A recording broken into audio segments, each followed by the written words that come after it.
Supposedly,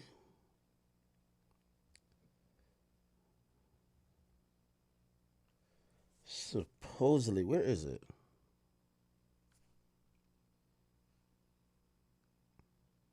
Oh, I got it. I got it. Sorry. And by the way, I get these information from you guys messaging me. I keep telling you, I read all my Instagram messages. You guys should, if you have important information, like please message me. Like, give me a second. I'm gonna get to it. Okay. So supposedly this was the apartment, and I kind of did some background research, and apparently it was.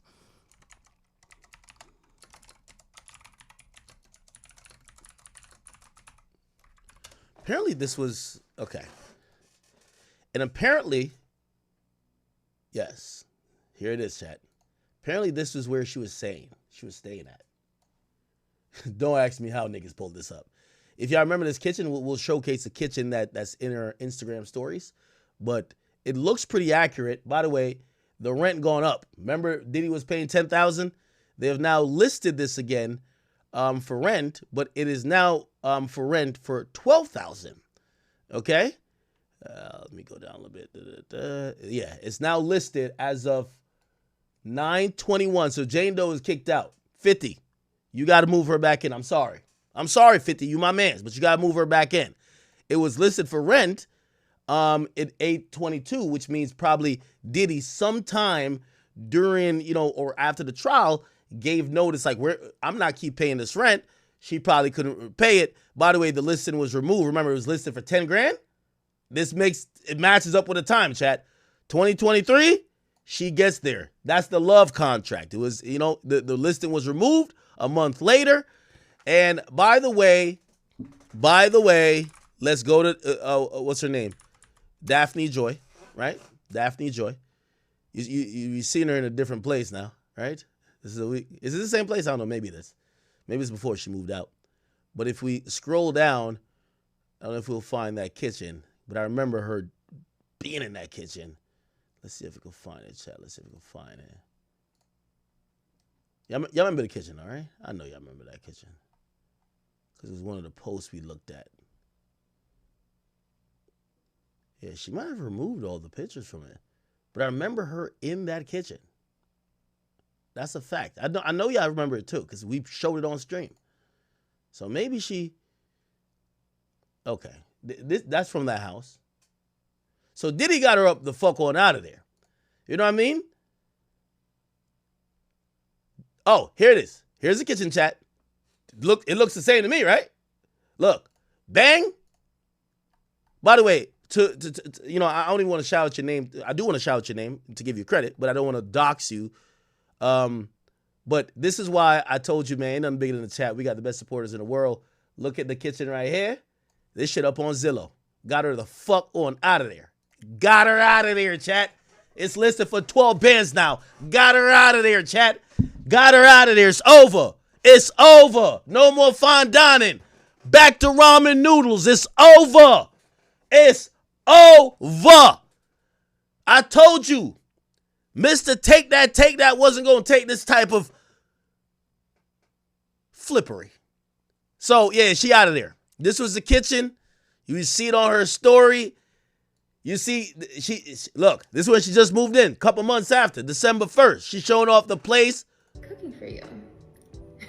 Acting like she got a cooking channel. Man, you know the vibes.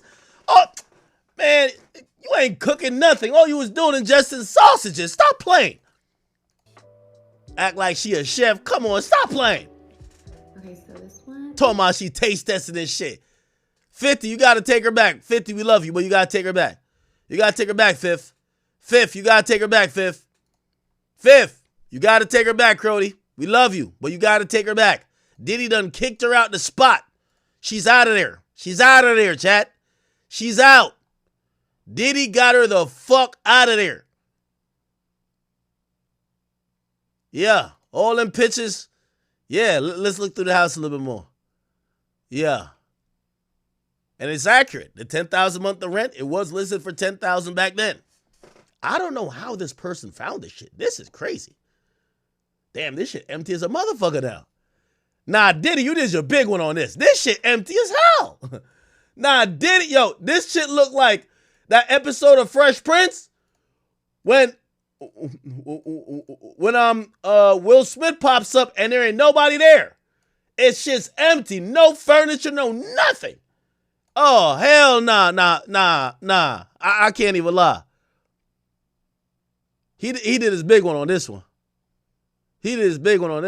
I can't even cap with you, Chad. Now, Diddy had her living good, though. Diddy had her living good. Fifth, ball back in your court, Crody. Or you're gonna be in child support court with her for forever. Yeah, she was living good. But Diddy got her the fuck on out of there, man. Think Diddy got you all that dick from all them prostitutes. You was loving it. And then you testified against him, crying and shit like that? Nah, hell nah. I got to get you out of there. It's over.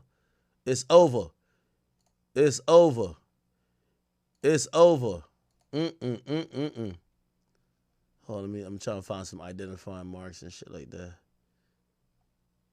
Yeah, is this a towel right here? Look at this towel and then look at this. Nah, we got her, Chad. Yeah, it's the same towel. We got her, Chad. Chad, we got her. We got her. Diddy got her the fuck on out of there, man. Actually, I'll say her first name. Ashley, thank you for this. You know my beautiful chat queens for this. And also,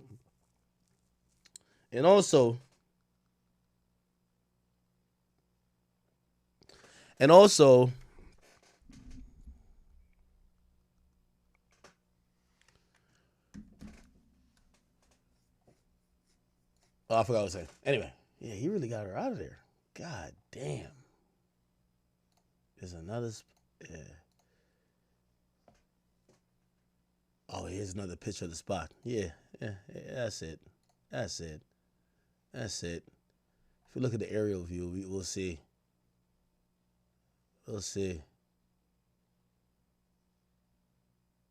Yeah, it probably was this door she was in front of. I don't know. Some door.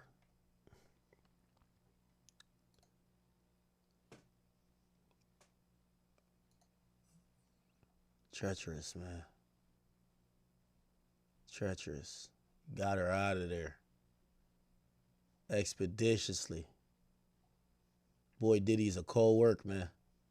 I know he was screaming at Justin on the phone. Justin, get her the fuck out of my crib! Bitch testifying on me and shit! Trying to send me to jail for life. Get this bitch on out of there. Break the lease. Fuck it. Break the locks. Get this bitch on out of there. Send her back to Fifth. Send her back to Curtis. Yeah, I know he was tight. He was definitely motherfucking tight. Oh, this is just one of them little things where you just post mad pictures, huh? Okay. But this is definitely the crib. Yeah, thank you to my chat queen, Ashley. That's her name. Ashley, I might have a job for you. Because this type of stalking is like top tier. Can't have got. Type of stalking is fucking top tier. Okay. All right. She out of there, chat. But Gina's still on the team. Gina not going nowhere. Daphne's out. She got to go link back with Puff or go join the Kanye West sex cult. She got to go do that. But Gina's still on the team, and she was trying to get her man free, right? She said they were trying to make her a victim. She said she's not no victim. And she said, yo, listen, I want to emphasize that I understand the seriousness of the case and the pain others may feel. She acting like she don't got no pain. I can't speak for no one but myself. In terms of sentencing, I kindly ask you to consider releasing him back to his family. Yo, I love a delusional side chicks. You know what's crazy? Gina think she his family too. And she ain't never had no kill him, none. Thank God for side chicks like this, bro. Thank God for side. I keep telling y'all, man, most happy relationships is two people fake faithful and a good side chick in the cut that's making all them problems that your main girl give you go away. Because when you with her, nothing fucking matters. Gina's the GOAT. I ain't gonna hold you. She's a GOAT. She says, I understand throughout the process he's been cooperative and respectful, including turning himself in. Throughout the process, he's never once reached out to me or made me feel uncomfortable in any way. I believe he'll be continue to be complying with the court's conditions upon release. I understand that accountability is important, and I'm not writing this to dismiss the gravity of the charges nor criticize anyone. I want a right to express my perspective as a so-called victim. My right to express how I felt during the investigation and trial and how I feel now. Waiting to hear the sentence. I feel compelled to share my own perspective honestly. I respectfully ask you take my words into consideration when making your decision. Thank you for your time and allowing me to be heard. Damn. Look at her. She showed up to court, man. Richard, right here. How you feeling today? How you guys feeling today? Shots, my nigga Mo. My nigga Mo is in there. Feeling today? Looking forward to justice. My boy said, looking forward to justice. Holy. Today. Looking forward to justice.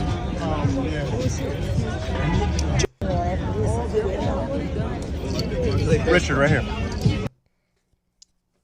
Nah. We got to shout out to Gina. We got to shout out to Gina.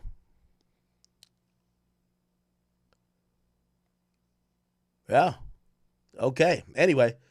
So, Diddy was sentenced. By the way, there's a video that was played in court, and they sent me the video. So, y'all want to hear the video that Diddy played like a trailer in court, or his lawyers did. And he also did speak. So, Diddy actually did speak. But let me play you the video that they sent.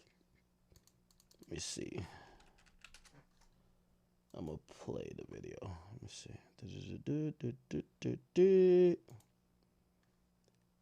No.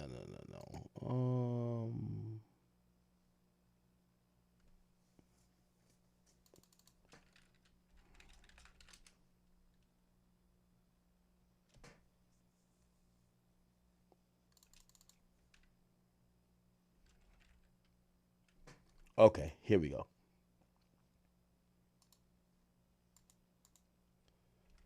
So I want to show y'all the video that was played in court.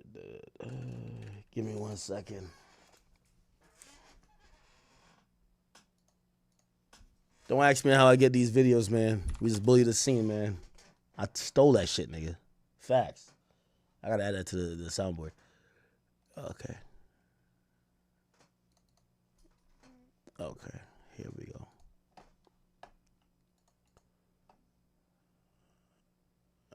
Okay.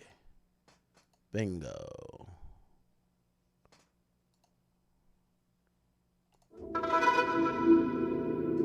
What you've given to the world, I don't think you know, man. When my baby cries. You gotta give her a bottle then. Know that you mean something to people. Know that you mean something to people. Like you live somewhere in people's heart. My nose fell off. No. Keep in mind, this is an 11-minute video. The entire thing was played in front of the judge. My lip fell off. Thank you. You wear it? You inspire, you energize, and you've left that for the rest of the existence of this planet, man.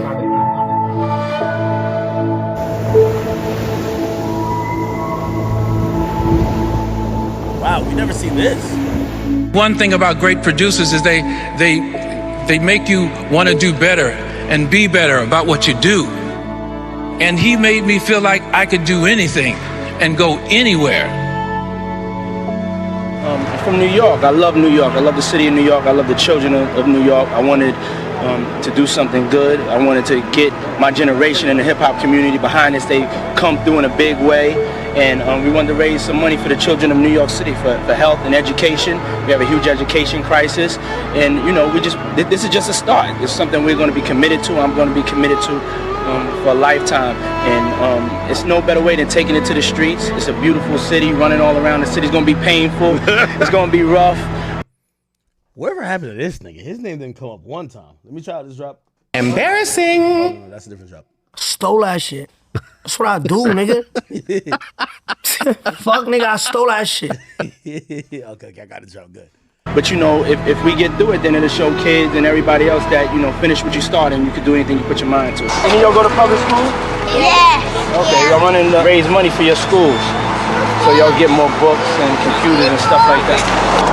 I just feel like it's important that us, you know, young adults of power, that we look out for y'all.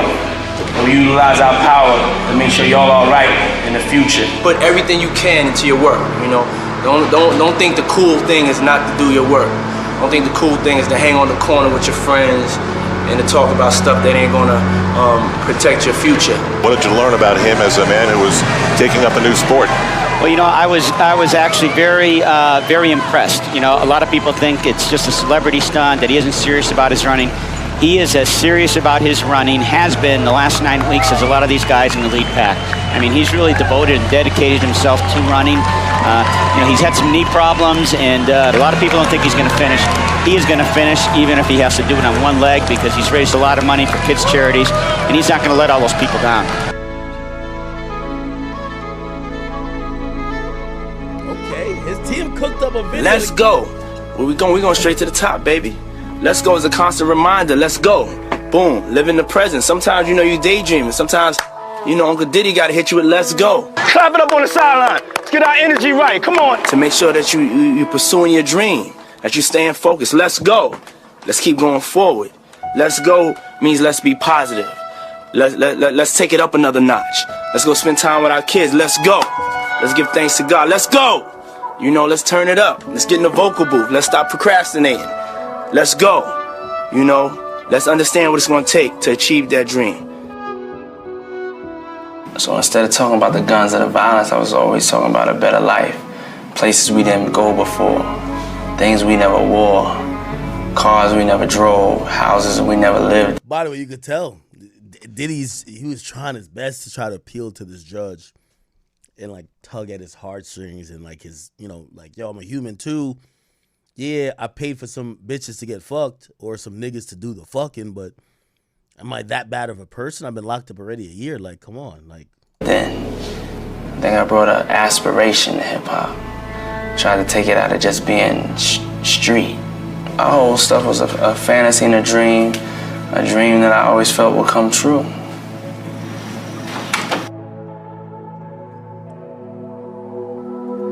I started out just like you guys. I come from New York. I grew up in Harlem. I used to have to wear a uniform every day. Had to get up early in the morning, had to travel to go to school. I worked hard, just like you guys are working. This country and this world we live in may have planned for y'all. I didn't listen to that, and I don't want y'all to listen to it either. Y'all are great. Y'all are kings. Y'all are queens. Y'all are leaders. I just got so excited because this is truly a dream come true for me. And I'm happy to say this is our third school we have opened. It's official.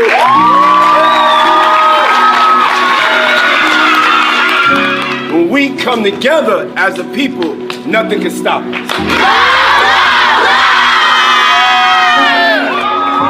What I want to do with my freedom is, you know, make sure that I can make change. And I found out that Mr. Sean Diddy Combs posted me on Instagram. We met Sean Diddy Combs for the first time, and Sean gave Trey a $25,000 grant, which allowed us to open a physical store. Revolt, as one of the only black-owned networks, we have to own something. We have to have something that's ours. We have to have something that we can control our narrative, and we could speak about things that are important to us, and we can have a platform and a foundation to be free. But I want to get advice from y'all. I want to not just have a one-way conversation. you know what I noticed? We're halfway through this video. There's not one fucking rapper in this bitch.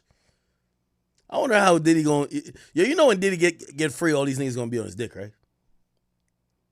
You know, mad rappers gonna be like, yo, I knew you ain't do that shit. Yo, I knew these hoes was lying. We know that this is going to happen, right? But not one of them showed up to court except Ye. Not one of them was like, yo, I know this guy. I've been on a 2-man with him. He not like that. He a little fruity, but he not what y'all saying. Not one of them spoke up. Y'all know when Diddy get free, all these rappers finna be on his dick, right? Y'all do notice, right? It's gonna be so disgusting. Cause not one of these niggas even be like, yo, listen, man, fuck all that other shit, man. Diddy innocent. You know they're gonna be on his dick, right?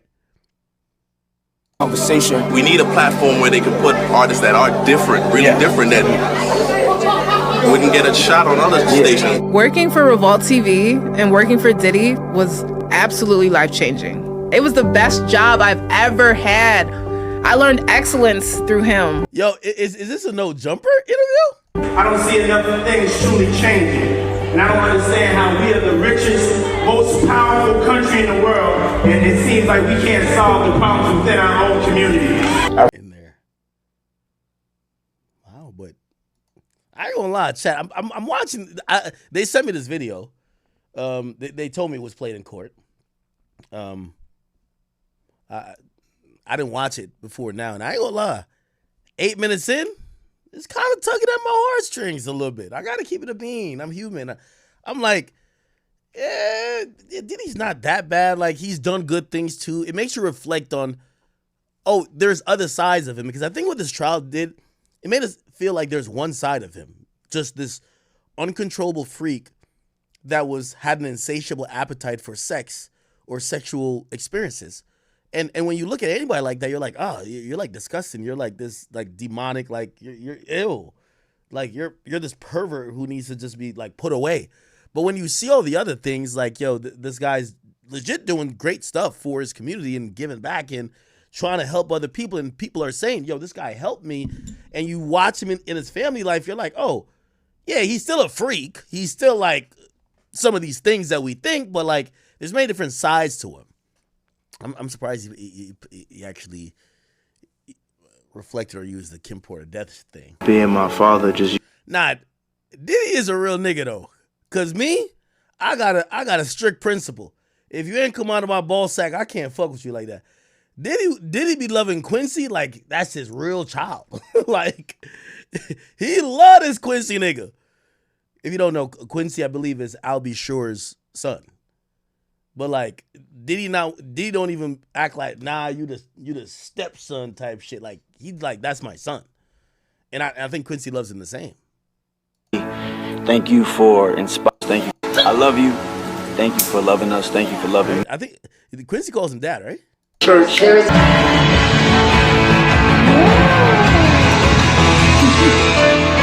Heavy on the family. Shout out to Baby Love too.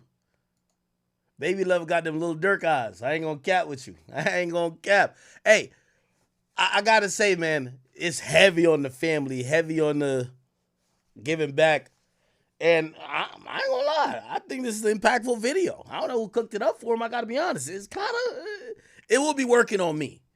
Now, granted, I'm pretty sure like a judge sees inmates or defendants do or employ 15 million different tricks. Like one nigga sang in court, be like, I'm sorry. Like, you remember this nigga right here?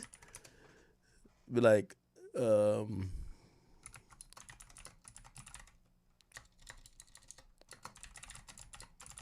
remember this nigga right here? Yeah, that's how I wrote a song. Remember him? Hello there, your honor. I wanna say I'm sorry for the things I've done, and I try and be stronger in this life I chose. But I want you to know that door I closed. In your honor, I'm sorry, sorry, sorry, sorry. To my mother, I'm sorry, sorry, sorry, sorry. To the victim, I'm sorry, sorry, sorry, sorry, sorry. Yes, Your Honor, I'm sorry, sorry, sorry, sorry. Oh. Thank you, Your Honor. Okay. So, hey, people have employed a lot of strategies, and sometimes the judge sees through it, right? Obviously, we'll get to like some of the hearing stuff. The judge was upset after finding out that Diddy allegedly had booked a speaking engagement that was supposed to be this week because there was some anticipation that he may have been he may have been getting time served, which means he would have been released that day. So, you know, it was by the way, the sentencing took all day. I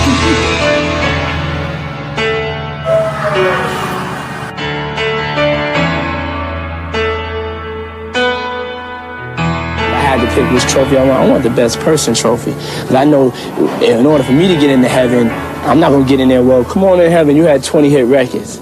That don't mean nothing, and that's what this world is for. They're going to say, oh, come on in heaven, you was a nice person.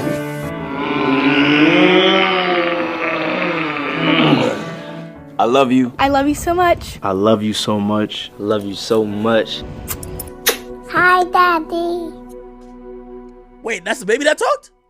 No fucking way. Hold on. Is that the baby? I love you so much. Hi, Daddy. Oh. Which baby is this? Oh, this is Baby Love now. Oh, shit. Oh, wow. How old is Baby Love? How old is Baby Love? Baby Love.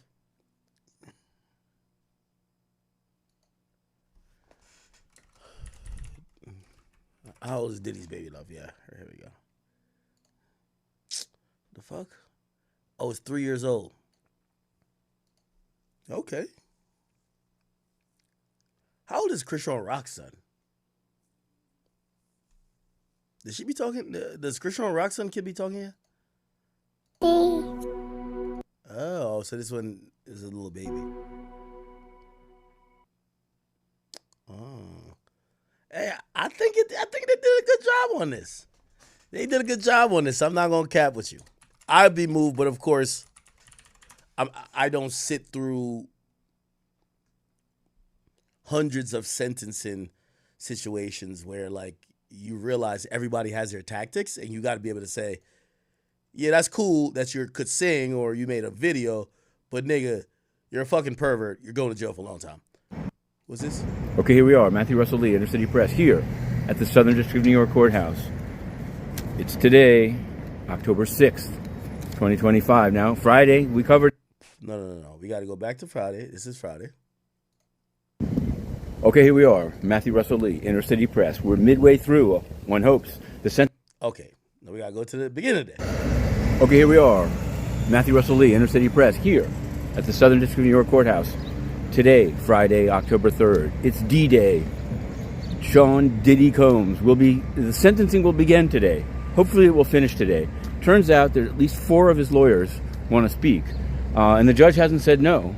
Mia will speak from as a victim. The judge upheld that, Judge Subramanian. And at midnight last night, Brian Steele, who's put in a series of letters of support, Miles Guo among them, Palm Beach chaplain of the police there, and Sean Combs' letter himself. But he put in a video. He was supposed to give it to the prosecution at 5 p.m., and I'm sure he did. But at midnight, he put a Dropbox links into the docket. So we Dropboxed, and we put it up. And you can find it. It's well, you can say, I haven't rarely seen that, but it's not the only time I've seen it. I actually do remember a sentencing for another defendant delayed so they could produce a video to try to show the judge who they were. Here, I don't think there's any. I think Subramanian's heard quite a bit of testimony about the days of revolt, Bad Boy, the family. He's seen so I don't really know what it brings to the table. Okay, so and I wonder whether all of this sort of hoopla is going to drive it into more than one day. That would be ridiculous, because this is the day. And on the one hand, the government wants 11 years. On the other hand, Combs wants time served. Now, granted, 11 years I thought was preposterous. It was clear that the government was trying to get, like some consolation prize. Like they lost on the major charges that could send Diddy away for a long time. But they wanted to get like a consolation victory to be like, well, we got him on buying pussy, and we've given him an enormous amount of time.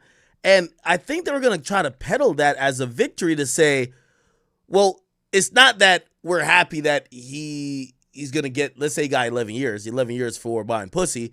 But with everything that came out in trial, he's a bad guy. And a bad guy goes away for 11 years. You don't care what he goes away for. Like, for example, I can't remember who it is. You guys probably remember or spam it in the chat. There was like some mobster or gangster or whatever that they were trying to get on like murder charges and all these drug charges or whatever the case is. They could never do it. And the thing that sent him to jail was like taxes. And the government still took it as a win. They're like, yeah, we got him. You know what I mean? Because like, hey, they basically sold it to everyone like, this is a bad guy. We couldn't get him on certain things, but we all know he's a bad guy. So we don't care why he goes to jail. Let's just send him to jail. And that's what they were trying to do to Diddy, right? Which is, hey, we might have not got him for some of the stuff, but we've smeared his character enough. You know he's a piece of shit. So let's just get this piece of shit away for as long as amount of time. Somebody said Al Capone. Yes, right? Is it Al Capone? Let's see. Al Capone went to jail. Let's see. Al Capone went to jail. Yeah. Yeah. Al Capone went to jail and served time in the Cook County Jail, the U.S. Penitentiary in Atlanta, and the Federal Penitentiary on Alcatraz, and the Federal Correctional Institution in Terminal Island. His conviction for tax evasion, rather than his known criminal activity, led to his imprisonment. Wow. That's crazy, right? So, like, he went there for tax evasion, not necessarily for these other things. Okay. So, where will he come down? We will be covering it in great detail and live. Now, what else can we say? Here's another. This is a lesser known, but we covered about a week, 10 days ago, the case of it was described as a Queens school teacher, but he was indicted in the SDNY, Christopher Ward. He was detained for a second time yesterday, but we learned and reported, it seems to me it's exclusively, that he was teaching in Manhattan as recently as July and August of this year at the Camp Leman School in Lower Manhattan on Broad Street. We published the email that they sent around. Parents are pretty upset that they weren't immediately told. It seems like they from their point of view, they were told only when they read about the case on Inner City Press. So there's that. Of course, there's other cases here going on, but we don't only cover the courts. We're covering the world of finance and transparency. Even during the shutdown, the FDIC is rubber stamping branch applications. Okay, all right. So I'll give you a little bit of the highlights before we kind of get to the eventual sentencing. We could read through some of the stuff, but again, we already know the final outcome, so I'm not going to go line by line or tweet by tweet. I'll give you some highlights. They basically said, Diddy has worked on. They kind of admitted that Diddy did a lot of these things while he was under the influence. He's taken many steps to control his anger and also deal with the substance abuse problem. They basically say he has taken accountability. He eventually did speak. Obviously, the prosecutor was not trying to hear that. They wanted 11 years, so they're like, yo, this guy is still the guy who is rich and famous, who this is just a joke to him. He can't wait to go back home to start doing this thing again. And he thinks it's a foregone conclusion. He's going to get out of here today. And he thinks he's going to get out of here today. How do we know? He's booking speaking engagements already. The judge was not happy with that. The judge was really not happy with that at all. Right? That culminated into, this was around noon. Okay, here we are. Matthew Russell Lee, Inner City Press. We're midway through, one hopes, the sentencing of Sean Diddy Combs. Today, Friday, October 3rd, Southern District Court, New York Courthouse behind me. This was a walk that we used to take during the trial, but we'll do it today. We'll be resuming. What's happened this morning? Well, the judge dealt with the sentencing guidelines. He turned down a number of government enhancements, but still it arrived at a hefty guideline. But he also said it's just advisory. Government wants 11 years. Diddy wants time served. What happened after that? Well, Klusi Slavic laid it on. She said this is not a typical Mann Act case. And I think most explosively, she said Diddy has already set up speaking engagements in Miami for next week and called it hubris. She also said that Mia, the victim who testified at trial, the person who testified at trial as Mia, would not testify, due in large part to a letter that from the defense that she called bullying. And the judge seemed to agree. He said it was inappropriate, don't do it again. But it's unclear when it could happen again, given that this is the sentencing. In any event, unless there's a resentencing, of course. Then we had, in no particular order, there's going to be a reverend doctor, and maybe a reentry person testifying. But Nicole Westmoreland spoke about Diddy as an icon. She seemed to cry a couple of times, or sob. I just ran into somebody who said he didn't believe it. I don't know. She's a fine lawyer. She did some great cross-examining. I don't know if that was necessary. I don't know if maybe she couldn't help it. I don't know. Now, another thing that interestingly happened during the sentencing hearing, a lot of Diddy's lawyers spoke. I believe Brian Steele spoke. Driscoll, who supposedly was like the youngest guy on the team that was smart and technical, he was applauded for knowing all the info. He was right to it, but he wasn't the person who appealed to maybe people's emotions or could really speak too well to a juror. But he was like a fact guy. Like, imagine like going to Geek Squad. You know what I mean? Like, no disrespect to him. He's like the partner of Alexandra Shapiro, who's known to be an appellate lawyer. Alexandra Shapiro also spoke, but also Driscoll spoke. And then also Nicole Westmoreland spoke. Now, if you don't know Nicole Westmoreland, she's an African-American lady that I said was, maybe MVP is doing too much if I'm trying to like give her credit, but she's definitely 6th Woman of the Year, right? Like, she supposedly did such an amazing fucking job at eviscerating every single witness that she was assigned to with Diddy's case. And you know where she came from? She came from Fulton County, which is Atlanta.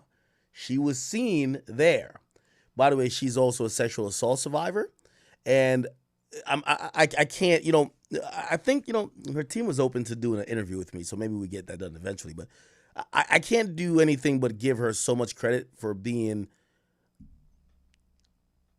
fucking amazing at her job, but specifically in this case, she showed up like no other among a all-star team of lawyers.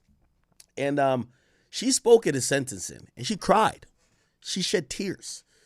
She shed tears saying that the person she met, which is her client now, Diddy, changed her life, and he had such a big and dramatic impact on her. Now, I know some of y'all might be like, well, that money make you do anything. By the way, this is her over here.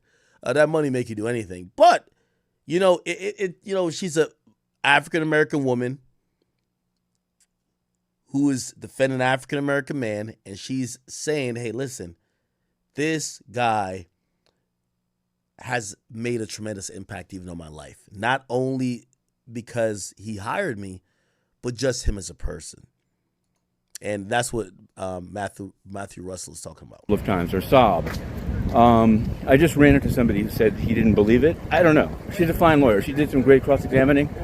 I don't know if that was necessary. I don't know if maybe she couldn't help it. I don't know. The kids spoke, and there were some tears. It seemed genuine. Not for me to say. Driscoll spoke. Alexandra Shapiro's partner, one of her partners, Driscoll, spoke about comparing it to various cases, including that of Dylan Jordan. We covered that case. He was a movie director charged with running a prostitution ring and also raping somebody. He got 60 months, but that was the maximum he could get given the plea agreement. So I don't know. We did something on the side. We did a little extra about Dylan Jordan. Driscoll said he's read all 900 Mann Act cases that are available in Pacer. Some people were like, whoa, hats off to Driscoll. Hats off to Driscoll. Coming up in the afternoon. Once again, Driscoll, he's like the guy who he reads something once, he remembers it for a lifetime. He was there to remind the judge of other precedent cases where people were convicted of similar charges and what did they get. Now, one of the cases they brought up is a case where a guy was actually even accused of having some forced prostitution.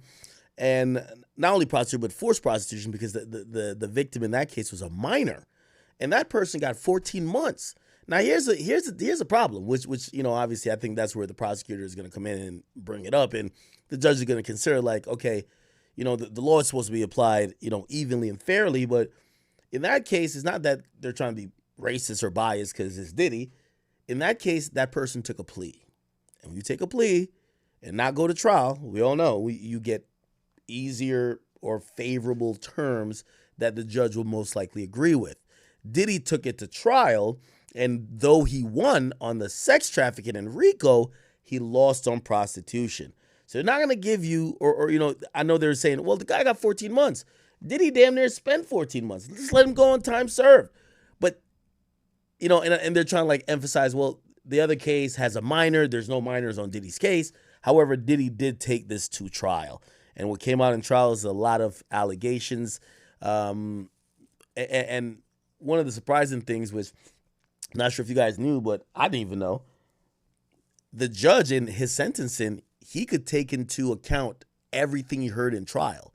So even the stuff that was used as evidence for the charges that he wasn't guilty on, those allegations, he could, like, for example, they presented, did he try to blow up a nigga's car? That's to support a RICO charge.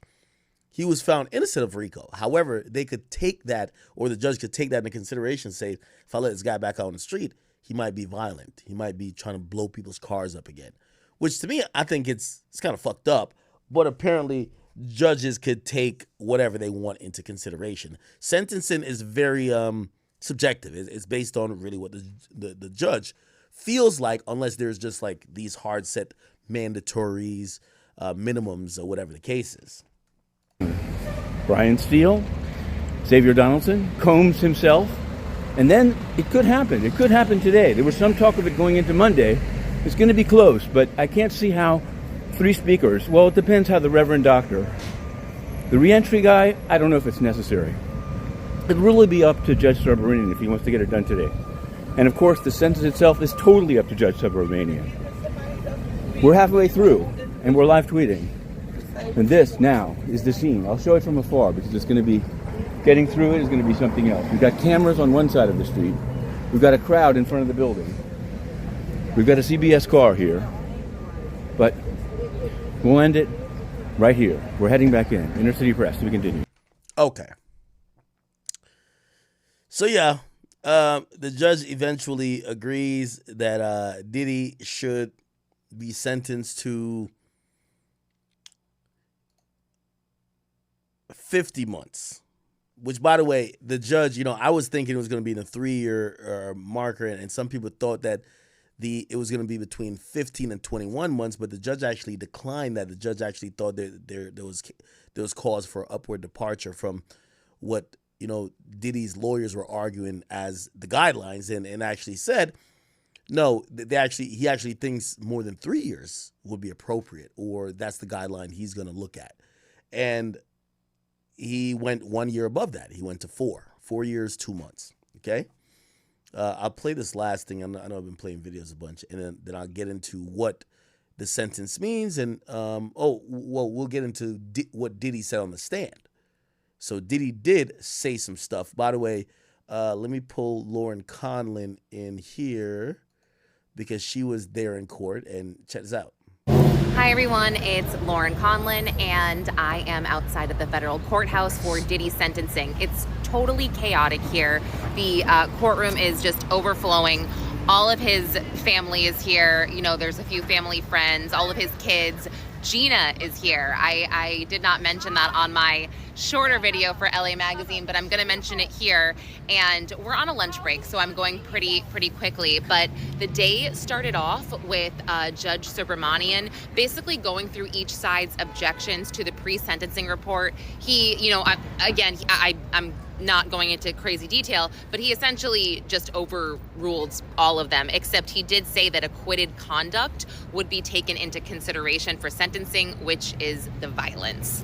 So he made a comment about how he felt like Diddy wasn't really taking any culpability or responsibility to the guilty verdict, and his team is still pushing the whole I paid for time with these escorts, and he said that's just frankly ridiculous. And I'm paraphrasing, by the way. But now that's kind of important. The judge looked like they wanted Diddy to just admit, hey, I did do this illegal act of interstate prostitution. Now, the reason why Diddy might not go for that angle is because this whole thing is an appealable conviction, right? He is going to be filing appeals on the convictions he did get. So, like, in sentencing, he's not going to just admit it and just be like, I'm sorry for paying for prostitutes, because that's an admission in itself. So here's the thing, he's kind of deflecting, but then the judge is looking at the deflection to say, I can't go easy on you because I could tell you're still fighting this idea of why you got sentenced, right? Or not, why you got found guilty. So that's a mitigating factor to be thought about. Let's see. Okay, so sorry, it's so noisy. Oh, the judge said he agreed with the sentencing guideline report of his offense level being a 27 and the criminal history category being 1, which would be 70 to 87 months and a $25K to $250K fine. Christy Slavic spoke for the government. She started off by saying today is about accountability and justice. Today is for the public. So she just kind of, went into why he should be sentenced this way, because he's violent, et cetera, et cetera. Her case law that was asked for by the judge, it was a case, it was Dylan Jordan, and she said this guy got 60 months, and he was a Mann Act conspirator. So this is a Mann Act conspiracy case. He had similar conduct to Diddy. He love bombed his victims, used force, fraud, coercion, all that stuff, and he was imposed a stricter sentencing. And the judge actually said, and Patrick Driscoll went into this as well, he's like, well, didn't he serve this guy 8 years in a Cuban prison before this? So his criminal history was pretty bad, and this was his second chance. And she said, yeah. So Slavic kind of admitted herself that Diddy's case is very different, and that wasn't great case law. God, stop. But yeah, she said this is a transportation case with added factors of violence. Driscoll came out and just dropped all the hammers in saying why, this case law it didn't make sense and it's not appropriate. He also said he reviewed over 900 Mann Act cases, and in all of them, he basically said the average was like a 27-month sentence. I'm skipping over a lot of this. He, went into, again, very detailed case law. He said some very, he basically shared a vile text message in another case where this defendant got a way less of a sentence than Diddy, and he just, or that they were trying to impose on Diddy. And he just said, yeah, this, Diddy never said anything like this to any of his quote unquote victims. And it was something like, all you're good for is your, lady parts. I should make a mold of them. I'm paraphrasing, whatever. Nicole Westmoreland got up there. She started crying, and she said how much, Combs meant to her as a person, how much he influenced her, specifically in her personal life, talked about all his charity, what he did, for charter schools and this and that. And she talked about his MDC work. He's teaching a class at MDC that, has really gone a long way for inmates. And okay, so let me just skip to this part. Diddy's kids got up there, and every single one of his kids, except for the 2-year-old, spoke. Delilah, his daughter, sobbed. Jesse sobbed. They all kind of were very, very emotional, but the girls it was tough. Delilah at the end was like, please, have mercy on our father. All the kids said he's a changed man. They can tell that he's changed. They played the 11-minute video. Diddy was sobbing. He broke down when they played Kim Porter and all the family surrounding Kim Porter, and it was just, it was crazy. Oh, also, the prosecution brought up something about Diddy booking a speaking engagement in Miami next week, saying how he doesn't take this seriously. I don't know what that's about. I haven't had a chance to Google it. But everybody head over to LA Magazine as well for my update there, and I'll be... Okay. So in the afternoon, Diddy takes the stand himself, and Diddy actually speaks to the judge. I don't know necessarily takes the stand, so let me correct that. He spoke in court, and he addressed the judge, and with him addressing the judge, it's part of one of the final parts of him trying to, convince the judge that I'm not that bad of a person. Let's get to that, and then let's see if we could extrapolate certain parts from it, even though it's just a monologue. There's no questions. There's no nothing. He's just saying, Judge, I'm sorry, which, by the way, he apologized to Jane Doe. He apologized to Cassie. He apologized to his family. He apologized to the court. He apologized to the victims, and he said he was definitely under the influence, and he didn't really know. I'll let Lauren talk about it. Hi everyone, I just got out of federal court and Diddy has officially been sentenced by Judge Subramanian to 50 months in federal prison. I believe that his 12 or 13 months that he's already done will be accounted for. We're going to try to figure out how much time he has to serve, but wait, what the fuck?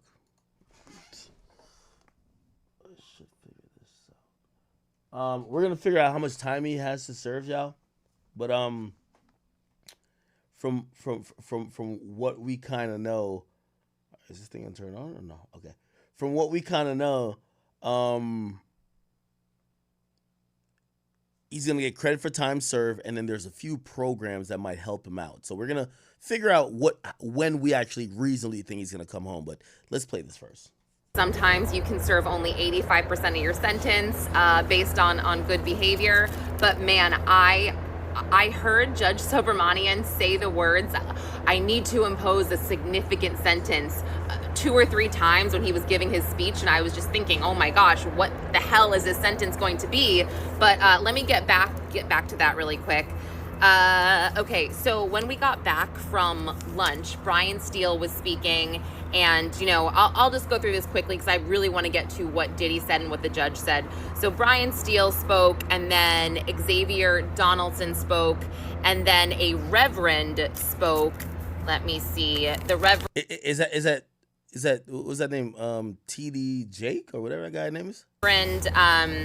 He was in Miami, and he kind of talked about, just rehabilitation and how he would personally help Diddy if he got out of prison or jail, excuse me. And then somebody from the re-entry program spoke. His name, well, you know what? That's not important right now. So then we had Mark Agnifilo speak, and then Diddy spoke. So Diddy, I actually wrote down pretty much. I wrote down, I'm not going to say word for word, I did paraphrase a lot, but I do want to read some of it to you because he kind of broke at one point when he apologized to his mother and he apologized to his kids, but he kind of did a big sigh and he stood up and he just said, thank you for giving me the chance to speak up for myself. It's been hard to be quiet this whole time and not say, how sorry I am for my actions. I'm sorry to Cassie Ventura for emotionally and physically. Oh, wow. I'm guessing this is verbatim, so I'm guessing he said Cassie's name. He hate Cassie like poison, but he got to say it. He's trying to get out. Hurting her. I don't take this lightly. I'm sorry to her family. And then he says, I'm sorry to Jane. I didn't mean to hurt you. I'm sorry I brought you into this mess. I'm sorry to all victims of domestic violence. This disgusting video of Cassie triggered a lot of people. DV is a burden I will always carry. I was sick. I was sick from the drugs. My actions were shameful, disgusting, but I'm not making any excuses. I'm trying my best. I'm just a human being. I am not larger than life. My ego got the best of me. And he said, because of my decision, because of my decisions, I've lost my freedom, my career, my businesses, my reputation is destroyed. I lost my self-respect. I lost my ability to take care of my mom and my kids. And then he said, I hate myself right now. He also said, I'm stripped down to nothing. I am truly sorry for all of it, no matter what they say. And he was referring obviously to the prosecution. He said, I am truly humbled. And then he looked at his kids and he said, truly humbled under God, y'all. Truly humbled under God. I'm sorry that I failed you as a father. Looked at his mom and said, I'm sorry that I failed you as a son. His voice broke. He said he failed his community. He asked, Your Honor, for mercy. For, I can't change the past, but I can change the future. He doesn't take his Mann Act conviction lightly. He takes full accountability, full responsibility. He knows the severity of it. He said, I want everyone to know that I'm truly sorry for it all.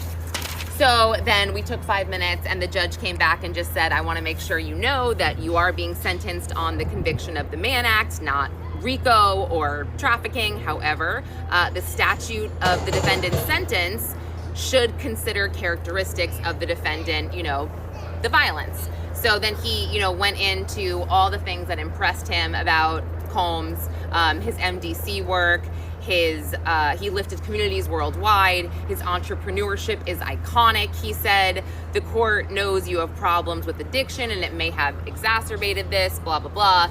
And he praises him. And then he goes and says, but the court has to consider all of the behavior into consideration. And he said, you abused, or you basically used your power and control to abuse women who loved you. I really hate that that's being considered. What's the point? Like, this trial made me look at the justice system like very differently.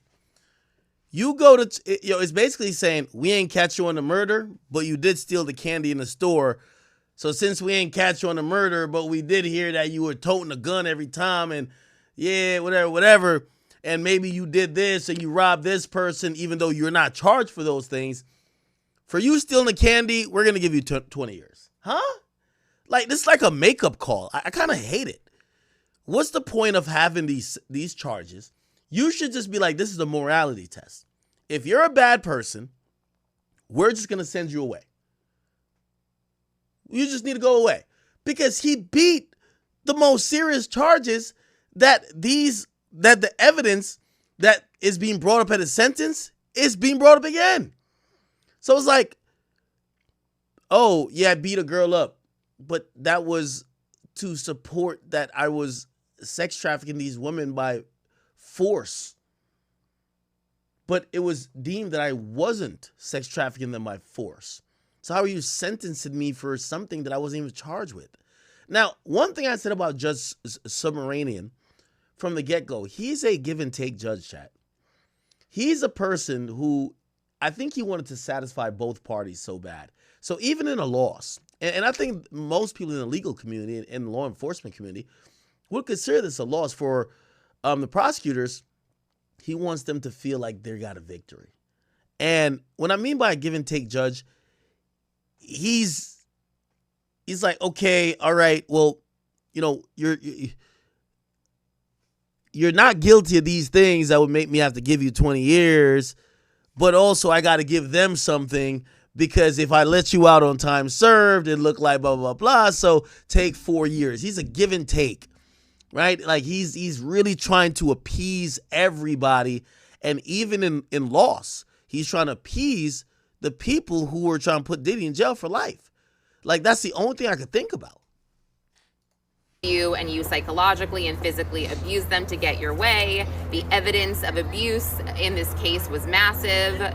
And he said, and we saw it. And then he listed, the broken the broken door, the bruises, the everything that we saw in court pretty much. And he said these were serious offenses that harmed 2 women. This conduct occurred for over a decade, and you had the power and the resources to keep it going because you did not get caught. And again, he kept. Now, keep in mind, none of those things are Mann Act, related things, right? Because the Mann Act, it's not forced prostitution. It's just prostitution. Saying, and I have to. By the way, also, interestingly enough, if he's only getting sentenced or he only got convicted for prostitution, how come none of the actual prostitutes who all testified, or not all, but some of them testified in the case, why weren't their opinions valued? Because they would, I get it, they were not charged because they had immunity, but they were also involved in these acts. maybe they could have spoke their mind and be like, hey, during these acts, we felt Diddy, we understood and we felt Diddy was paying us for prostitution, or, oh, you know what, we just thought it was just Cassie doing. Like, how come none of their opinions, even though they testified, matter now? Like, almost they could have never been a victim of being prostituted. Because the idea of Diddy getting sentenced for prostitution, right, is that they're saying he prostituted Cassie, Jane Doe, and the prostitutes, yet none of the prostitutes really have a voice, especially when it comes to sentencing. I'm going to read that donation in a second. Give me a second. Impose a significant sentence because XYZ. And I'm like, oh my gosh, is it going to be more than like 11 years? And then he said, the government's, request of the 11 years is too much, but the defense, 14 months is too little. So based on the facts and the circumstances of this case and the profound impact of, what happened to Cassie and Jane, he said that, and he took into consideration the sentencing disparities that Patrick Driscoll brought up. And then he said yes. So he will be imposing a 50 months of incarceration, which is 4 years, 2 months, a $500,000 fine, and terms of supervised release of 5 years, and outpatient treatment. And I got to get all my notes together. I will put all of this in writing, but that is essentially what happened. And he didn't seem to really react at this, except like he sighed, put his head back. He looked upset. When it was over, he looked at his family, kind of shrugged. His family didn't, they didn't cry that I saw. They didn't make any type of noises or anything like that. So, yeah. Okay, now this is interesting. This is interesting, chat. And we have a new update. Thank you, my man Memes, who just sent it. I think it's posted on DJ Akademiks TV. They said Diddy asked Trump for a pardon right after he got sentenced to 4 years. Let's see if we can find that. Supposedly, now remember what I said about the pardon for Diddy. I said if Diddy got convicted of sex trafficking or RICO, no way a president, even if like maybe Trump goes out on the worst terms ever, he's not pardoning that guy. You get me? Like, you're not family, he's not pardoning that guy. But if it's just the Mann Act, which means you're just buying pussy, it allows him the optics of pardoning you, but not looking crazy. Now, they're saying that Diddy asked for pardon, but let's okay, it's not really showing.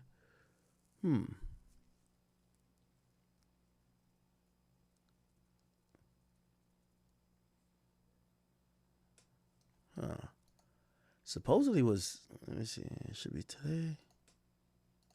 Oh, here we go. The Israeli government has been arresting and deporting activists that were traveling to Gaza.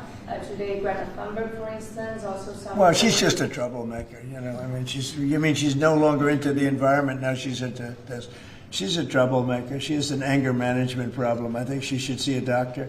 She needs anger. If you ever watch her, she's a young person. She's so angry. She's so crazy. Now you can have her. She's just a troublemaker. Yeah, please. The Supreme Court is back in its term today, Mr. President. Say it. The Supreme Court is back in session. Yeah. They rejected today an appeal by Ghislaine Maxwell to overturn her conviction. That means her only chance at getting out of prison is a pardon from you. Is that something you're open to? Who are we talking about? Ghislaine Maxwell. I haven't heard the name in so long. I can say this, that I'd have to take a look at it. I would have to take a look. Did they reject that? She wanted to... I think he's going to pardon Ghislaine. Ghislaine went up there and was questioned by the Department of Justice. And, in that questioning session, she backed up Trump. She said, yeah, I seen Trump at the island. That nigga was never doing nothing weird. He was always keeping it P. That's what Trump needed, because they were starting to get on Trump's ass like he was down there with Jeffrey fucking them little kids. But Trump, who I think he did a little mismanagement on how he handled the Epstein files and all that stuff. Essentially, she kind of like rescued him out of that. In terms of PR, obviously there's no like he wasn't gonna go to jail or nothing like that. But I think Trump gonna pardon. No, actually not pardon. Let me be clear, because there's two different things. You have a pardon, and you could commute a sentence. A commutation means whatever you served until now, you're still guilty. Like, for example, he didn't pardon Larry Hoover, even though Larry Hoover has other charges, which are state charges, which he can't do nothing too. But he commuted them, which means that instead of serving the 6 life sentences that he had to do, he basically said, as of today, your sentence is fulfilled. So I think he's going to do that for Ghislaine. Hey, whatever years they gave you, as of today, your sentence is fulfilled. So I think he's going to give a commutation, not a pardon. A pardon means you never got convicted. Like, YoungBoy could, well, he has other cases, but he probably could technically buy a gun. You know what I mean? He got pardoned by the president of the United States. You get what I'm saying? So anyway, yeah, I don't think he's going to pardon her. He's going to give her a commutation. And by the way, this is just like me guessing. But apparently they asked him about Diddy afterwards. Here we go. So he's deflecting a little bit because I think he knows Shorty held him down good. Trump is a nigga who I realize, like, yo, if you hold him down, favor for favor. That's gang. Yo, you hold him down. If he could return the favor, he got you. Right? Appeal her conviction. And what happened? They said that they were not going to hear her appeal. I see. Well, I'll take a look at it. I will speak to the DOJ. I wouldn't. You say I'll take a look at that motherfucker. Consider it or not consider it. I don't know anything about it. So, but I'll speak. I will speak to the DOJ. Why would she be a candidate for clemency, sir? I don't know. I mean, I'd have to speak to the DOJ. I'll look at it. I have a lot of people have asked me for pardons. I call him Puff Daddy has asked me for a pardon. But she was convicted of child sex trafficking. Yeah, I mean, I'm going to have to take a look at it. I'd have to ask DOJ. I didn't know they rejected it. I didn't know she was even asking for it, frankly. Steve? Have you made a decision on whether to supply? Well, you see how Trump is such a G. And no, it's not glazing, but like, you could tell he's actually thinking about it, but he deflected the question so well and he threw something else, which is a bigger story into it, a bigger story currently. This is why he's so good with the media, right? He says, Puff Daddy asked me for a pardon, which we never got confirmed. And by the way, Diddy's legal team, they always act like, oh, well, that's not what we're focused on because we're focused on trying to, have him beat the case as we're doing the trial. And, they've been really like elusive in trying to answer this question about, are you in communication with Trump in trying to get a pardon? Trump, while trying to duck this Ghislaine Maxwell question, throws out a bigger story that outlets like me are going to bite into. Oh, Diddy asked me for a pardon. I guarantee the pardon wasn't, like, I see headlines being ran saying, oh, Diddy asked for the pardon after he got 4 years. No, I think Diddy asked for the pardon back then when Trump said he would look at it. I think he asked back then. But they're pressing Trump on Ghislaine, and Trump needed to get out of that, so he threw that shit in there. Look at it. I have a lot of people have asked me for pardons. I call him Puff Daddy has asked me for a pardon. But she was convicted of child sex trafficking. Yeah, I mean, I'm going to have to take a look at it. I'd have to ask DOJ. I didn't know they rejected it. I didn't know she was even asking for it, frankly. Steve? Have you made a decision on whether to supply Tomahawk missiles to Ukraine or sell them to NATO and let them sell them to Ukraine? Yeah, I've sort of made a decision, pretty much. If you consider, yeah, I think I want to find out what they're doing with them. Yes. Where are they sending them? I guess I'd have to ask that question. That war should never have started. Would have. Now, a lot of people believe that Trump and Ghislaine, Trump and Ghislaine may have had like a little head nod deal to say, yo, if you do this like interrogation, so to speak, and you don't implicate me in shit, I got you later. I'm the president. You feel me? Now, I'm not saying Trump did nothing wrong because that's my nigga. But it's one of those like, yo, if you hold it down for me, I'm going to hold it down for you later. So we'll see. But Trump did say he's going to look at it, which, again, I think when Trump goes out of office, we're going to see the craziest pardons ever, my nigga. I ain't even going to lie to you. Shit. I think anything short anything short of El Chapo coming out. Like, this shit might happen. This shit might go down when Trump is leaving, because that's when people usually do the biggest pardons, right? And remember, he can't run again. Okay, so Diddy takes a stand, does a bunch of crying, right? Let me see. Was my man Sean G there? I know I'm going a little bit slow, but remember, we missed that day. Sean G. We'll get his, synopsis on it, and after his synopsis, let me see. Then we're gonna do our math on how much time we really think Diddy's gonna get, okay?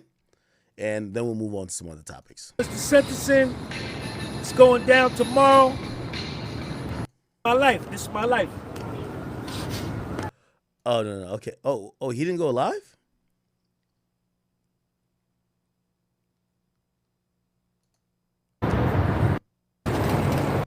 First offender, if she was such a victim. Here you go. Self. Share this video.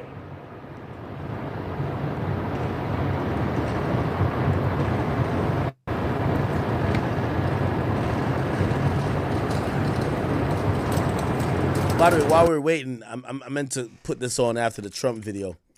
Look at 50 Cent, man. Is 50 hating, or is this how you treat your ops? 50 said, man, you can't get no pardon running your mouth like that. Get out of here. And he has a slide with basically, you knew someone and you were fine, and then you run for office, and he made this is an old Trump interview. Some terrible statements. So I'm being honest. It makes it more difficult to do. Now, as reports begin to circulate on Trump's response, claiming that Diddy dissing him is why a pardon more than likely won't happen, moments, and one moment in particular that may have cost Diddy his freedom has now resurfaced. White men like Trump need to be banished. When you knew someone and you were fine, and then you run for office. Wow. Yo, Diddy don't want this man free at all. I couldn't make it to the trial yesterday. Share this video. Share this video of New York judge on a Mann Act charge. Why did Cassie not show up here at the court and address the court herself? Why? I'm going to be honest. It's probably in the benefit of Diddy that she didn't show up. Now, remember, she just had a kid. Like, she just gave birth, I believe. Why not? Check Sean G out. Why didn't Jane Doe, if she was such a victim and she felt so she needed vindication, if Cassie needed vindication, why did not Cassie and Jane Doe show up and represent themselves at the sentencing and ask for more time for Puff? Why did the judge feel the need to do that? Check Sean G out. Check me out. Check my gear out. Look at my gear. Look at my gear. I got the dope gear on. I got the dope gear on. The abs is locked in. The abs is locked in too. A Southern District of New York judge gave a first offender, a man who was acquitted. Now, I think this is where we're going to find out, and some people are going to, there's going to be so much appeals that's going to be flying, right? He is a first offender. Like, Diddy is not a felon.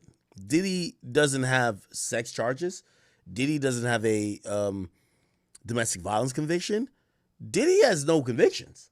So to have a first offender get slammed with 4 years, which, by the way, he got convicted of 2 counts. I'm not too sure how the judge looked at it in terms of sentencing, but that's basically 2 years and a month, right? 2 years and a month for each charge, which is 2 months, which is 2 charges. So that's 4 years and 2 months for prostitution. of 3 very serious charges, which would have landed him life in prison. A jury acquitted him of those charges.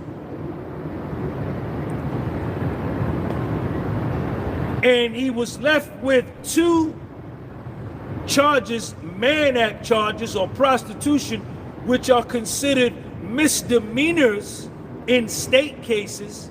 Some states don't even prosecute them. And gave the first offense, no criminal history, no infractions at MDC Brooklyn, already served 12 and a half months, denied bail, yet still on very weak Mann Act prostitution charges, gave him an upward departure of 9 levels, enhanced him 9 levels, and did an upward departure, going against what he asked for. His word, Judge Submaranian, you lied, Judge Submaranian. Your word is some shit. You a liar. Because in your order dated July the 9th, 2025, you asked for USC 18-24-20. Nah. But if you don't know, Sean G, he was incarcerated at one point. So like, you know, a lot of stuff is personal to him because he's been in some of these situations and he felt railroaded by the legal system then. And he thought that Diddy was getting railroaded by them now. 21, criminal history category 1, sentencing guideline range 2G1.1, subsection 1, subsection A, which is a base offense level of 14. You asked for that. If you wanted to add the coercion, which according to Mark Agnifilo, you mentioned 7, 8, 9, 10 times in your little soliloquy, it should have been enhanced in your letter to a USC 18-24-22 with the enhancement for the coercion. But you didn't ask for that. You went against your own word. You went against your own word. You went against your own word. Never before in the history, well, let me not say that. Let me not get into saying things I have no proof, but it is an aberration. It's a standard deviation. 2 or 3 or 4 or 5 standard deviation for a judge to do an upward departure 9 levels on a first offender with a criminal history category of 0. I'm just telling you what it is.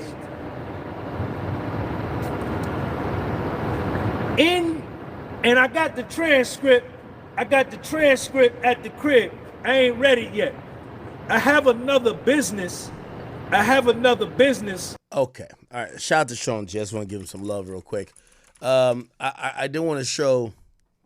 So 50 posted this. Again, 4 years, 2 months. That's 50 months, right? So 4 years is 48 months. Add 2 more on to it, it's 50 months. Let's try to do some math on reasonably when Diddy might come home. Now,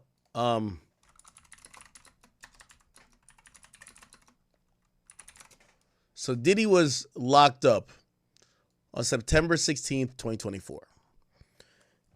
Let's do the math. Diddy's been incarcerated for a year and a month, right? September, October, right? So he's been locked up for 13 months, right? I want to show you guys how I do this because this is how we could reasonably understand. So actually, I'll just keep everything in Google because they have their AI. He's sentenced to 50 months. 50 minus 13. That's 13 months. Diddy would have 37 months left, right? So 37 months to years. That would be 3 years from then. However, there's a few things helping Diddy out. Let's reverse the math and let's go back to the 50 months he's sentenced to.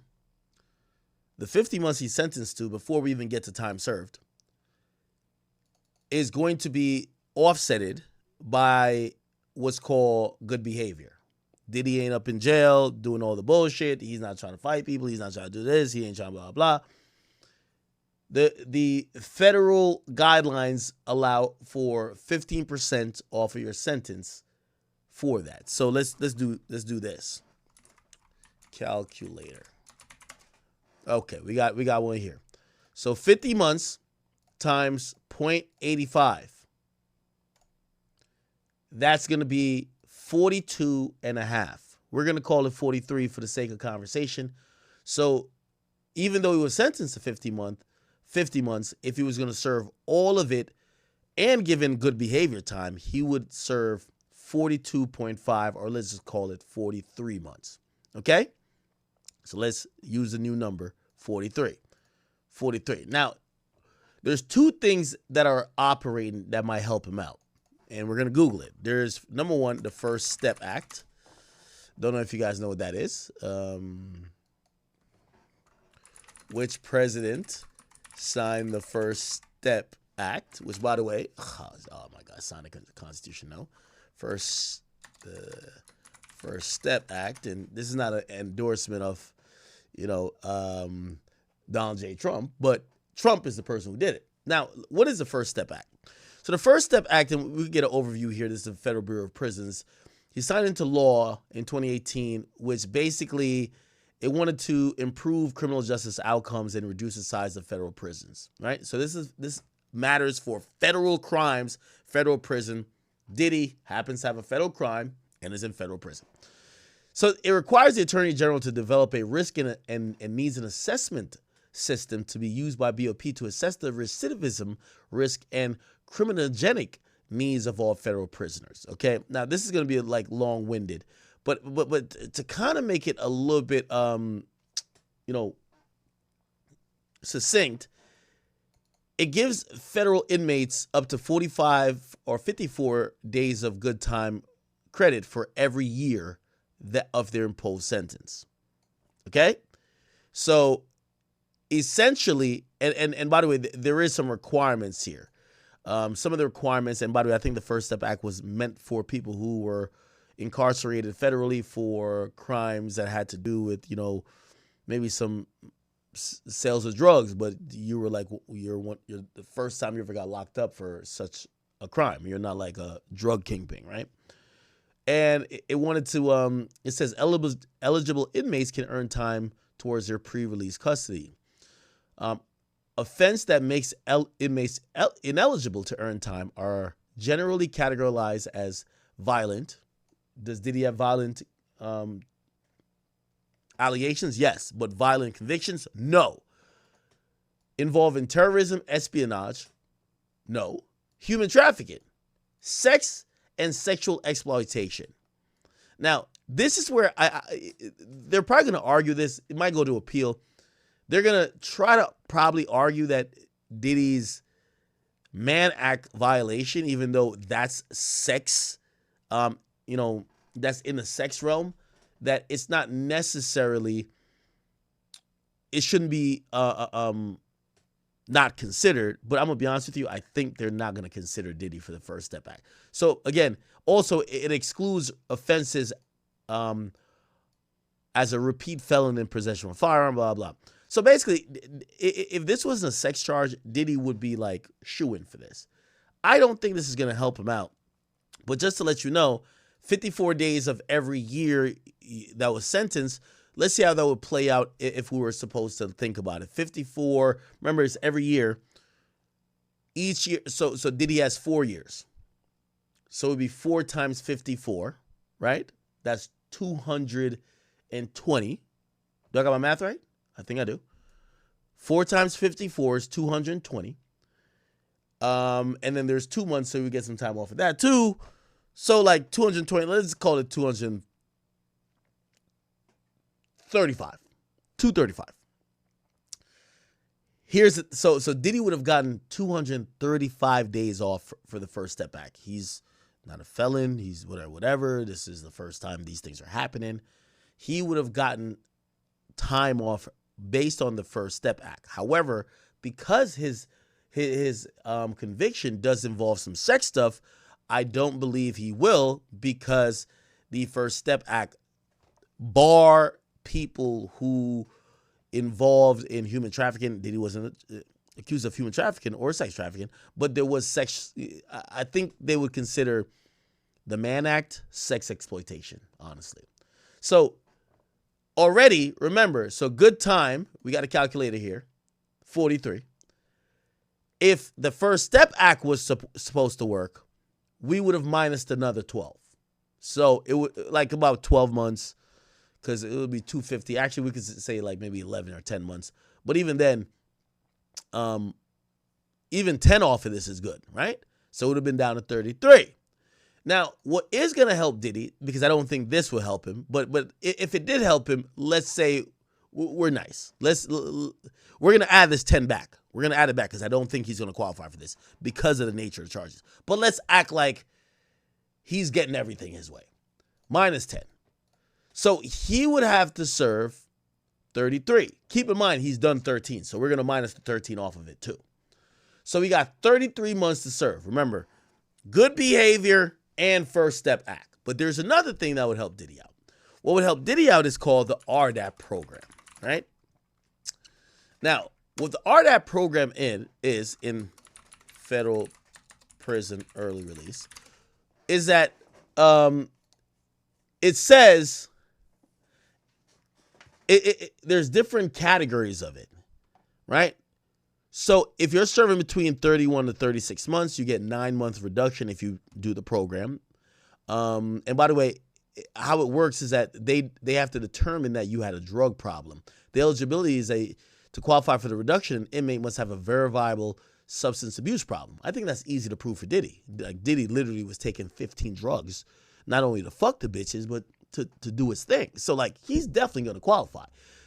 Priorities for the program placement is given to inmates with early release dates, so wait times could be long, especially for those with longer sentences.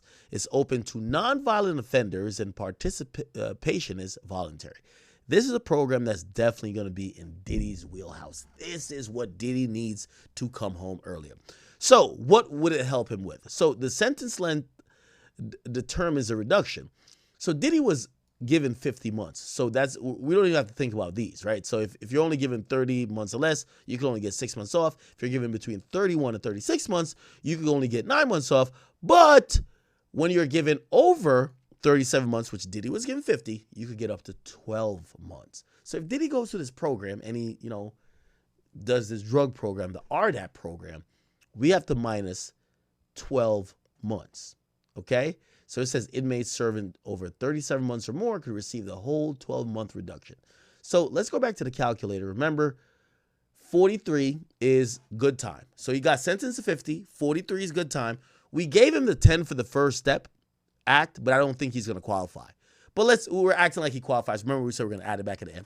Okay, cool. So we're at 33, but let's minus another 12 because he's going to do the drug program. That's a fact.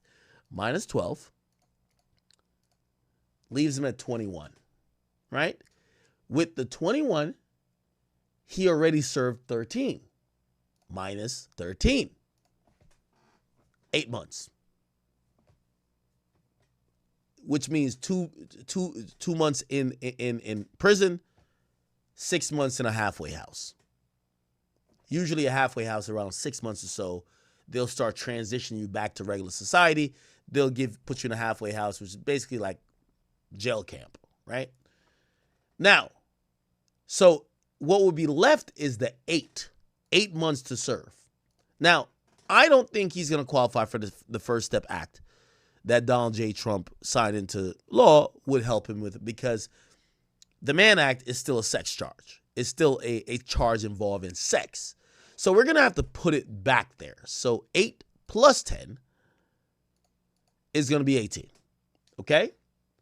So What we believe that he's going to have to serve is 18 months. Let's think about 18 months. 18 months would be a year. Remember, you need 6 months for around 6 months for a halfway house. So he would serve a year from now and go to a halfway house. So if you ask me, Diddy will be free next year, September, or next year, October. And when I mean free, he'll be in a transition stage, getting out of a halfway house, coming back to society. Okay? Granted, if the First Step Act, along with the drug program, all kicked in, Diddy would only be locked up for 2 months. Additionally, obviously he's been locked up already. But from what it says, it looks like Diddy will be out in 18 months, which means, remember, we got a -6 for the halfway house, because by the time he had the halfway house, he going to be on Instagram and shit like that. You just won't see him because he has to go back to the halfway house. But that's going to be in a year, because 18 minus 6 is 12. That's a full year. So we're talking about him being out next year, October, or September, and max, I would say, November. Okay? So that's the math that I did. Obviously, the Bureau of Prisons are going to have to do their own math to kind of figure it out themselves. And then they're going to figure out what programs apply, what to give him for time served, what to whatever. But that is the thing. Now, there is some news coming out. Diddy is asking the judge that he wants to go do his time at a pretty much a low security federal correctional institution in New Jersey. His legal team asked and said that, hey, FCI Fort Dix, pause, is the best landing spot for Diddy because he could address his drug abuse issues. Remember, they keep heavy on the drug abuse. Why? RDAP program, right? And he could maximize family visitations and rehabilitative efforts. Tenny's father, Mark Garagos, previously told Harvey that Diddy will have a target on his back wherever he ends up. And Diddy's attorneys told the judge Friday that someone already planned to shank Diddy. Wow. Other celebrities have done time at FCI Fort Dix, including Teresa and Joe Guides, I'm probably fucking it up. Judge Submaranian could recommend a prison for Diddy as well. Doesn't have to be one of those, but ultimately it will be the Bureau of Prison that has the final say. He's been locked up for over 2 years at MDC, and he'll call the federal prison home for more than 2 years. And it'll be interesting to see if the BOP agrees with the lawyer recommendations or if the feds will ship him off somewhere else.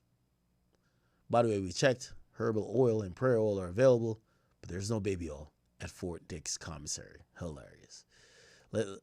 Let's hear what Tenny Garagos' father, Mark Garagos, has to say about this.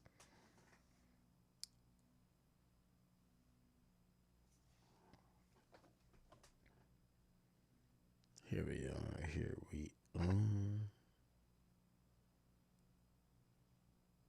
Okay. Sorry. Waiting for this ad to be done. Apologize.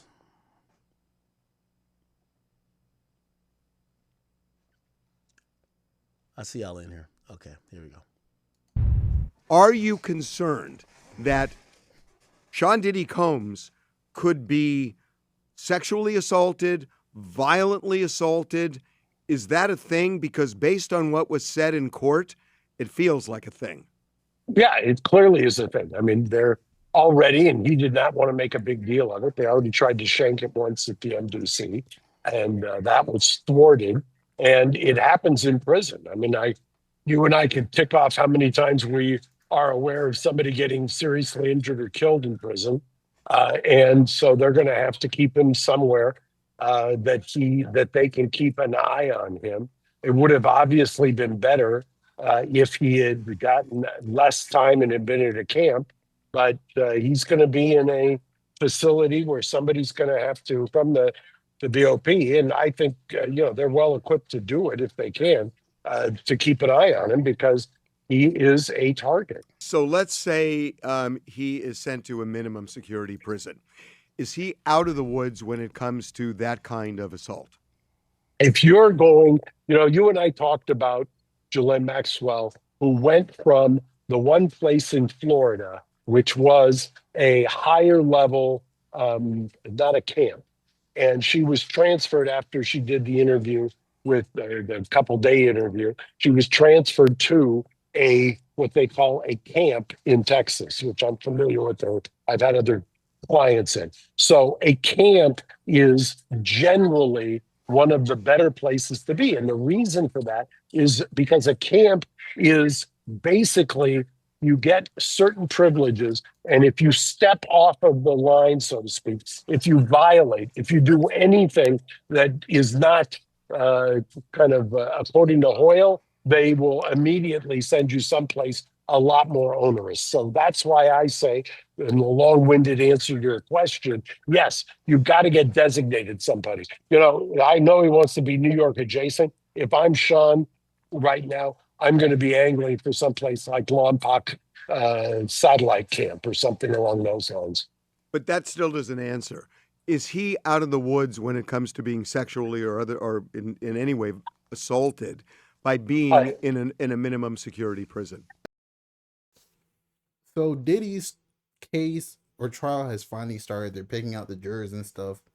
Do you guys feel like Diddy will be freed, or you feel me, he's cooked? I've been reading a lot of comments. A lot of people has been saying that Diddy's cooked. You feel me? I don't even know how I necessarily feel about Diddy. Because like at first everyone wanted him locked up. Then it's like people kind of feel bad for him now. Because I'm not gonna lie, the stuff he did to Cassie is 100% wrong. What he did to Cassie is 1,000% wrong. And people would never agree with it. But like, if you want to call it for what it is, Diddy was a freak. Okay, if people underage are involved, lock him up, throw him under the jail. But if people underage aren't involved, bro, Diddy is a freak, bro. Like his lawyer said, he's a swinger, bro. Like you feel me? He might want to watch his wife get piped out. He might, you don't know what did he want to watch. He wants to watch everything. He's a freaky man. He's a freak. That's why they're called freak offs. Get all the freaks together. What do you think's gonna happen? Baby oil with stuff in it that when it goes into your skin, you're paralyzed. Like, yes, that's what happens at the freak off. There's obviously two parties to a Diddy party. There's the party, and then there's the party party. Have you ever been invited to the party party before? Probably not. But hey, man, let me know how you guys feel about Diddy. Do you want him locked up or do you want him free? Do you feel bad for Diddy? Even if Diddy gets freed, I think his career is done. No one's ever gonna work with him again. No brand's gonna work with him. You feel me? He's still gonna make money off. He probably has real estate like tenants and stuff, and probably like investments that we don't know about. So it's probably still gonna make money, but he's not gonna be making the same money as before. Like he's probably definitely at a billionaire status now. But hey, man, it's your boy Big X News. Make sure you like, comment, subscribe, and I'm out.